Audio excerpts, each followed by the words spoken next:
I don't know how to start a video, but I'm Hootless, and this is Stardew Valley modded 1.3, episode 9. I accidentally clicked on fortune teller instead of weather report. Okay, gonna be partially cloudy with a light breeze, lots of pollen tomorrow, if you could just not game.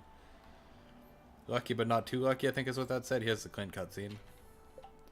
Now I can make a furnace, so yes. Also, this showcases convenient chests, which I mentioned in the first episode, I believe. Lets you craft things with stuff that's in chests nearby, but not that is in your inventory. So, there we go. I don't want to put it adjacent to this chest like I normally would. I'm gonna go cut down trees that aren't on the farm, since I can move around the ones on the farm. So let's go chop down these trees, which grow back eventually. I'm considering making a new save in multiplayer just to have access to like the tree transplant thing right away.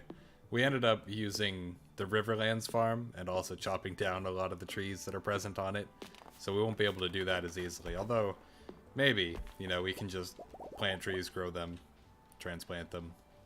And it also works on fruit trees, actually, but I believe those have stricter limits about what can and can't be near them, as opposed to these normal trees, which are totally fine with having whatever next to them. Alright, that's 53. I might as well chop down this tree as well, right? I'll need the wood eventually. What do I want to do today? Maybe the mines, while we're still lucky. It'd be nice to have more luck. And there's actually a way to get a lucky charm now in the game. You have to have a rabbit's foot though, and unfortunately we will not have a rabbit's foot for a very long time. Here you can see another aspect of UI Info Suite though. You can hover over crops and it tells you how many days are left. Very handy feature. You know, I've said before that I wish that the right click thing, which is still present by the way, told you how many days was left, and now it does, essentially, although this is not holding right click. So I can imagine it getting kind of annoying if you, you know, if you don't want to see it on all the time. Why is this day? That one takes 9 days. Oh, all these ones along the bottom do. Weird. I could have sworn I planted those the same day. Maybe I planted them a day late or something. Who knows? But these cauliflowers will all take a pretty long time, except that one, which is at 4 days left. I actually, the other day, my friends and I were playing, and we got, like, you know, the first harvest of parsnips, and then, for the first day, we bought as many parsnips as we could from the store with our starting money, and we planted all the parsnips we got individually. And we planted them all and went to sleep because that took pretty much the entire day. And then that like very night, that first night, we got the overnight fairy event. So it what's this? Oak tree? That's fine. If you can grow there, like go ahead, be my guest. Actually, you know what? Never mind. That'll block access to this. We got the fairy event that first night, which was pretty awesome because, you know, it's a pretty rare event, and it instantly grew like pretty much all of our parsnips, and on day 2 we were able to go and sell all of them and buy so many more. It was a nice little kickstart to the map. Having that guaranteed would probably be a little bit overkill, but I wish that it was more likely to be able to get it. You can see it'll say like construction here, spring foraging. Those are bundles that it's used in. And once you put them in the bundle, that goes away. So you can tell which items you have still need to go in bundles, which is nice. What was I going to do? I should probably collect some food from the forest, maybe. Perhaps. And then go into the mines. Let's see what the forest has for us today. Marty had basically no energy despite only having watered my crops and done basically nothing else. We've also pretty much, on the multiplayer save, cleared out like this entire forest of actual trees you can chop down. Any tree you can chop down we have. A little bit overkill, but one of my friends really likes cutting trees, so He just goes and does it. Ah, so many spring onions. Magnificent. Also other various forageables, but, you know, mostly the spring onions. Anything else? There's one more thing down here. Do I not have the Robin's Axe quest yet? Or did I just do it already? Use furnace to smelt a copper bar. Well, as it happens, I went and got some wood so that I could make a chest so that I could do that very thing. I'm gonna stick to one furnace for now, and that'll probably get the job done over time. And we'll slap that down at my favorite spot to put the furnaces and such. And we'll put all of our ores in there as well so that that can start processing, and then off to the mines we go to collect some more copper, and also to get a little bit deeper in the mine, hopefully going to try and get some iron relatively soon. Let's just real quick dump everything we don't need in here. Need the coal, need this, and that's fine. I'll put 20 of this wood away. Make a chest. It pulled from that anyways. Okay. So let's put the furnace here, the chest here for easy access. Put everything away, and that will handle itself as we go and explore the mines a bit. I have more food, yeah. Alright. Alright, I'll keep those on reserve. Still with me, in case I really need them, but they're pretty small, like, pretty small energy gains. It'll be far more useful to just use the leeks and the dandelions. Getting lots of leeks, actually. So many for so early. Maybe it's just that I happen to be checking each day, so it seems like more. I will dig this up, get an ancient doll. We can take that to the museum. At some point, you know, whenever I happen to take the rest of the stuff in, I'll just do it in one big trip.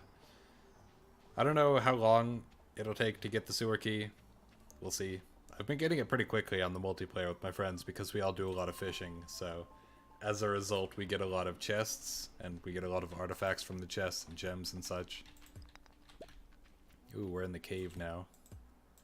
The forested cave underground thing. Just continue harvesting all of the copper that we can, because it will eventually be useful. I don't know if I want to try to upgrade all of my tools or just my watering can. Sometimes I upgrade tools on saves. Like, you pretty much have to, in certain challenge runs, you have to upgrade your tools so that you can do things in time. Like, for example, you can only get into the secret woods after you have a steel axe. So it's necessary to do that before the end of the first summer if you want to do the 1-year community center thing, because you have to get a fiddlehead fern. Or, of course, buy it from the traveling merchant. There's plenty of options. The most consistent one for that, though, is to just upgrade your axe. The inconvenient part is having to deal with not having those tools for the duration of the time you have them upgrading. It'd be nice if you could get like a loaner set, but that, I guess, would defeat the purpose of you have to plan when you want to upgrade your tools. Maybe if it was like worse to use the loaner set than it is to use even basic tools, so it uses like more energy. I don't know how or why that would make sense, but you know, whatever. Alright. Ah, there's diglets in here.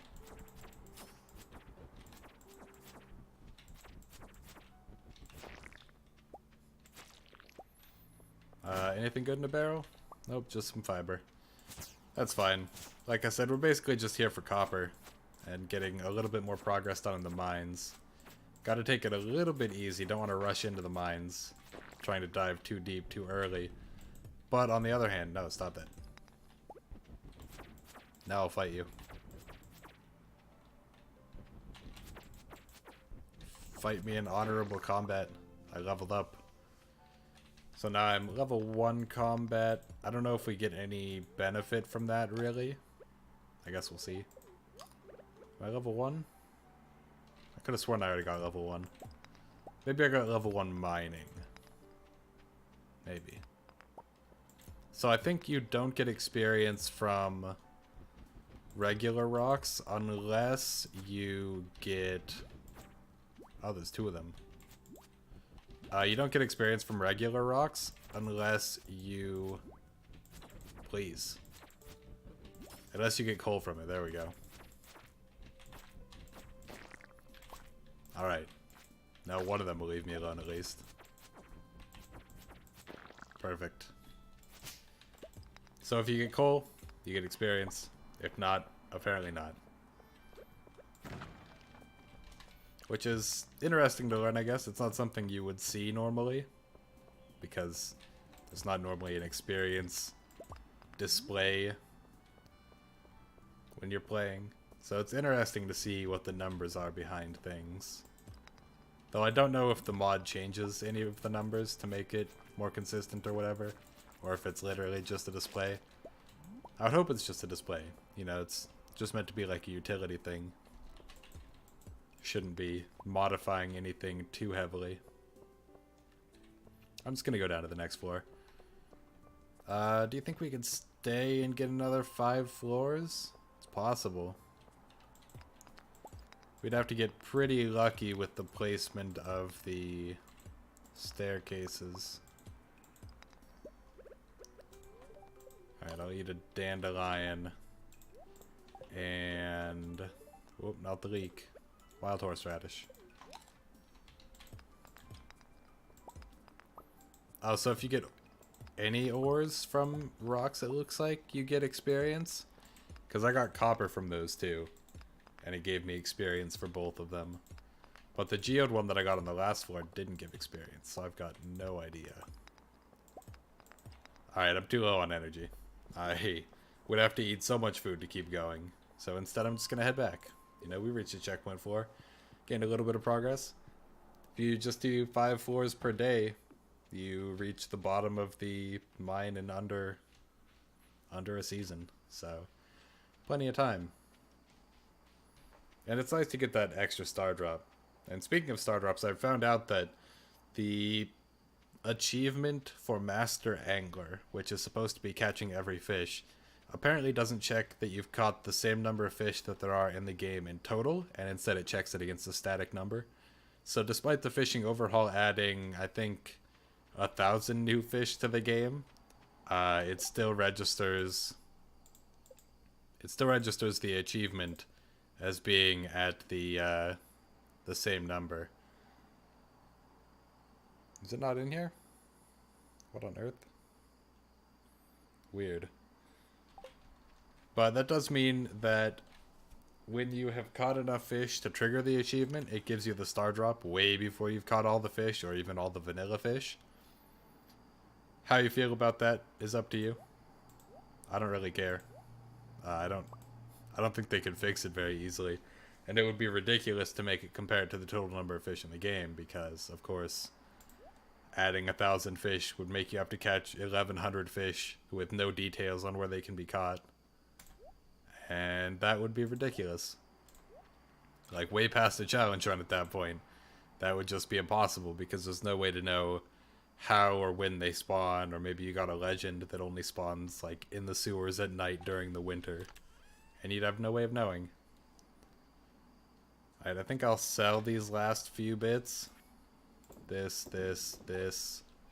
And I'll toss these in here. Ooh, all of... Well, no. I ran out of coal. But that's to be expected. Once we start getting crab pots going, they're a surprisingly good source of coal, actually. Because something refines into coal that you can get. Maybe trash. Like the generic trash item. Hey, level 1 combat. But anyways, hopefully you guys all enjoyed watching this as usual. And I will see you all next time.